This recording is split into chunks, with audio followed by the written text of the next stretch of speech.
मैनपुरी में पड़ोसी से विवाद होने के बाद जमकर लाठियां चली, जबकि झांसी में कई महिलाओं ने मिलकर एक महिला को बेरहमी से पीटा, जिसका वीडियो वायरल हो रहा है।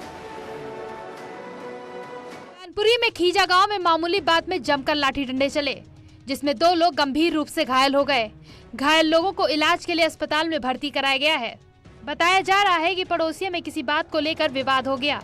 पहले कहासुनी हुई और देखते ही देखते कहासुनी हाथापाई में बदल गई और जमकर लाठी डंडे भी चलने लगे।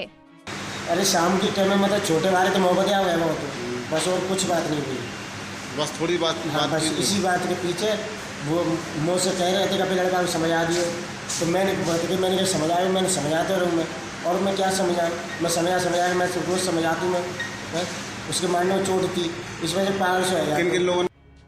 दूसरी तस्वीर झांसी की है, जहां प्रेमनगर इलाके में महिलाओं में जमकर मारपीट हुई। महिलाओं की मारपीट का वीडियो सोशल मीडिया पर वायरल हो रहा है। वीडियो में साफ तौर से देखा जा सकता है कि किस तरीके से डंडे से महिला की पिटाई की जा रही है। पुलिस ने वायरल वीडियो का संज्ञान ले लिया है और मामले की जांच में जुट गई है। नोएडा की एक बिल्डिंग में लगी आग, बिल्डिंग में फंसे 15 लोगों को रेस्क्यू करके बाहर निकाला गया है। नोएडा में उस वक्त अफरा तफरी मच गई जब एक बिल्डिंग में भीषण आग लग गई। आगजनी के वक्त बिल्डिंग में 15 लोग फंसे थे। सूचना के बाद पहुंची फायर ब्रिगेड की टीम ने लोगों का रेस्क्यू किया। आग बुझाते समय एफएसओ धुएं की चपेट में आ गए, जिससे उनकी तबीयत बिगड़ गई।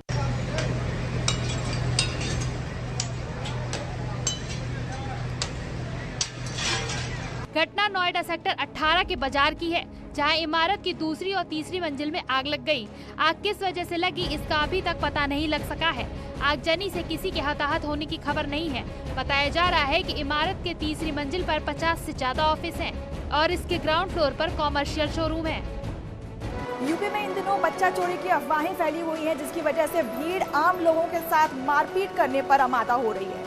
कौशाम्बी में कार से जा रहे 4 साधुओं को गांव वालों ने बच्चा चोर समझकर पीट दिया। घटना मंझनपुर कोतवाली क्षेत्र के कोडर की है, जहां 4 साधु कार से चित्रकूट जा रहे थे। रास्ता भटकने पर साधुओं ने सड़क किनारे खेल रहे बच्चों को पता पूछने के लिए बुलाया, तो बच्चों ने शोर मचाना शुरू कर दिया।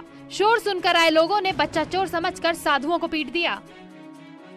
दूसरी तस्वीर अयोध्या की है, जहां बच्चा चोर समझकर लोगों ने एक शख्स की पिटाई कर दी, जिसका वीडियो सोशल मीडिया पर वायरल हो रहा है। वायरल वीडियो में भीड़ लात घूंसों से एक शख्स की पिटाई करते दिखाई दे रही है। बरेली में जामा मस्जिद को बम से उड़ाने की धमकी दी है, जिसके बाद अफरा-तफरी मच गई है। बरेली के किला थाना स्थित जामा मस्जिद को बम से उड़ाने की धमकी दी गई है। आनन-फानन में पुलिस को मामले की सूचना दी गई। मस्जिद के बाहर बकायदा पर्चा चिपकाकर धमकी दी गई। सुबह जब नमाजी जामा मस्जिद पहुंचे तो मस्जिद के बाहर पर्चा चिपका हुआ था। पर्चे में किसी भी जुमे के दिन मस्जिद को बम से उड़ाने की धमकी दी थी। इतना ही नहीं, धमकी भरे पर्चे में मस्जिद के इमाम खुर्शीद आलम की गोली मारकर हत्या करने की भी धमकी दी गई है। फिलहाल पुलिस ने एफआईआर दर्ज करके मामले की पड़ताल शुरू कर दी है। देखिए, हमें सुबह एक सूचना प्राप्त हुई थी कि कोई इस तरह का पोस्टर छपा है, जिससे कि विभिन्न समुदायों के मध्य में धार्मिक भावना हो सकती है। हमने उसका संज्ञान लेते हुए उस मुकदमे को निकृत कर दिया है। सीसीटीवी दिखवाकर अग्रिम कार्रवाई की जाएगी। शामली में स्कूल के प्रिंसिपल ने एक छात्र को इतनी बेरहमी से पीटा कि उसके दोनों पैर टूट गए। शामली में स्कूल के प्रिंसिपल ने 8वीं के छात्र की बेरहमी से पिटाई कर दी। बच्चे का कसूर बस इतना था कि वो 5 मिनट लेट स्कूल पहुंचा था। मामला आदर्श मंडी क्षेत्र के मुंडेट गांव का है। बताया जा रहा है कि छात्र काफी दिनों से बीमार था। ठीक होने के बाद वो स्कूल पहुंचा तो 5 मिनट लेट हो गया। देरी से आने पर प्रिंसिपल ने छात्र को डंडों से पीटा, जिससे उसके दोनों पैर टूट गए। भैया, मेरे बच्चे की प्लेट गिर गई थी। मैं मास्टर को एप्लीकेशन लिखवाया था, देखा ही छुट्टी दे दी मास्टर ने। जैसा इनके पापा छोड़ने गए, छोड़ कर लिए। तो अगले दिन उधर तो कुछ नहीं कहा, क्या लगा भाई चलो बड़े बच्चे ना बड़े डॉक्टर का दिखाओ, तो बड़े डॉक्टर का दिखाई रखा था मैं। तो जैसा अगले दिन 5 मिनट लेट होगी ना, उस दिन बहुत ज्यादा मैरिज जिसका तड़ा गिर गया पीट इन्हों। छात्र के परिजन ने स्कूल पहुंचकर शिकायत की तो प्रिंसिपल ने उन्हें धमका दिया, जिसके बाद परिवार ने डीएम से मामले की शिकायत की। अभी जनता दर्शन में एक परिवार आया था। उनकी शिकायत है कि जय जवान जय किसान इंटर कॉलेज के जो प्रिंसिपल हैं, उनने उनके 8th क्लास में पढ़ने वाले बच्चे की पिटाई की है। ये एलिगेशन उन लोगों ने लगा। कल प्रधानमंत्री नरेंद्र मोदी सेंट्रल विस्टा का उद्घाटन करेंगे और इसके बाद आम लोग पहले की तरह ही इंडिया गेट और उसके आसपास बने लॉन्स में आ सकेंगे।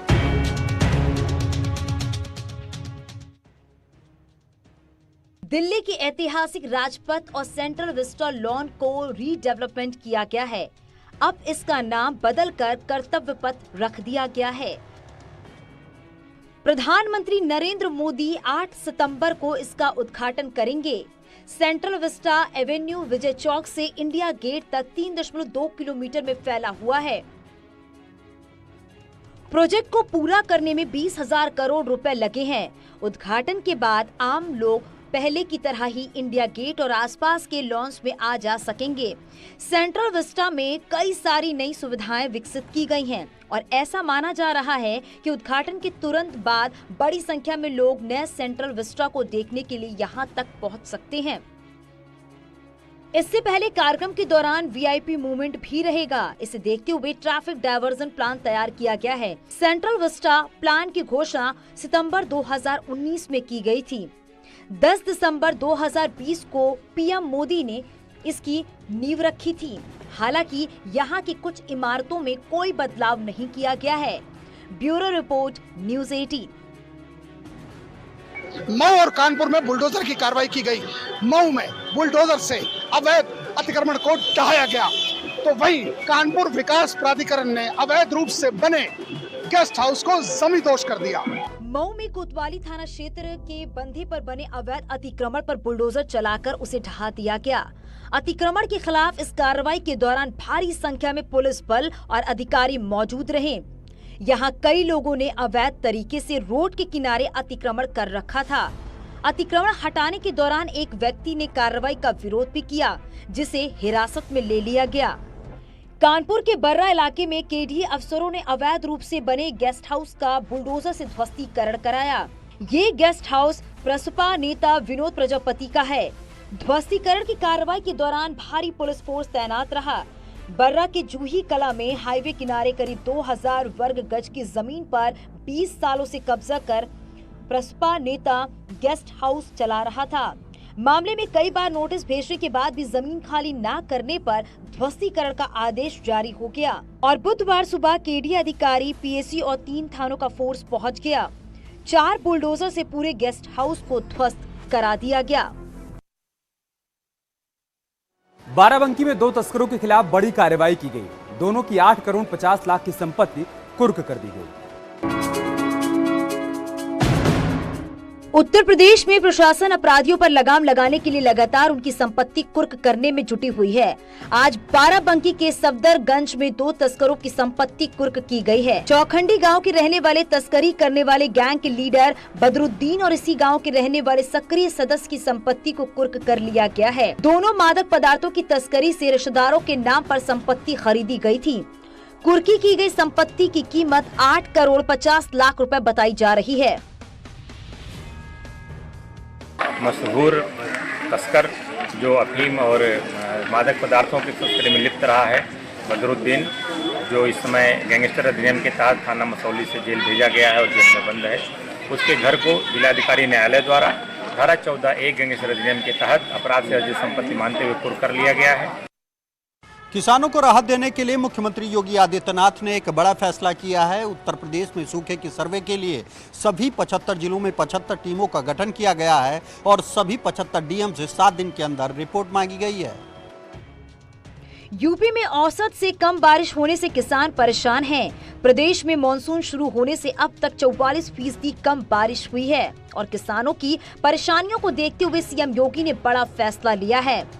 सीएम योगी ने प्रदेश में सूखे के सर्वे के लिए अधिकारियों को आदेश भी दिए हैं। सीएम ने इसके लिए 75 जिलों में 75 टीमें बनाने के निर्देश दिए हैं। ये टीमें जिलों के डीएम को 1 हफ्ते में अपनी रिपोर्ट देंगी। रिपोर्ट देने में देरी होने पर ये लापरवाही बरतने पर डीएम जवाबदेह होंगे। इसके साथ ही कम बारिश वाले 62 जिलों में लगान को स्थगित करने का फैसला भी किया गया है। देखिए, 15 जिले ऐसे हैं जहां 40% से नीचे बारिश हुई है। शेष जनपदों में 40 से 60% के बीच में हुई है। लगभग 7-8 जिले हैं जो उससे एबव यानी 100% से भी ज़्यादा वो आगे की ओर हैं। तो हम लोग अलग अलग कैटेगरी में उसकी समीक्षा कर रहे हैं और जहाँ पर कठिनाइयाँ हैं माननीय मुख्यमंत्री योगी आदित्यनाथ जी के मार्गदर्शन में उसके ऊपर सरकार जो है उसकी समीक्षा भी कर रही है। इनकम टैक्स डिपार्टमेंट के द्वारा कई राज्यों में एक साथ तकरीबन 150 से ज्यादा लोकेशन पर सर्च ऑपरेशन को अंजाम दिया गया। इनकम टैक्स से देश भर में एक साथ 100 ठिकानों पर छापा मारा। ये कार्रवाई मिड डे मील में कमाई, पॉलिटिकल फंडिंग में टैक्स चोरी और शराब घोटाले के सिलसिले में की गई। दिल्ली, राजस्थान, महाराष्ट्र, उत्तर प्रदेश, छत्तीसगढ़ और उत्तराखंड समेत 7 राज्यों में आईटी के छापेमारी जारी है। ये छापेमारी शराब घोटाले, mid day meal, political funding और टैक्स चोरी से जुड़े हैं। यूपी में 24 शहरों में आईटी का छापा पड़ा।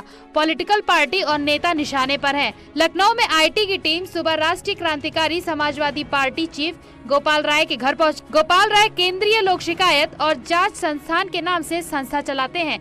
उनके घर कागजों की जांच चल रही है। मामला पॉलिटिकल फंडिंग और टैक्स चोरी से जुड़ा है।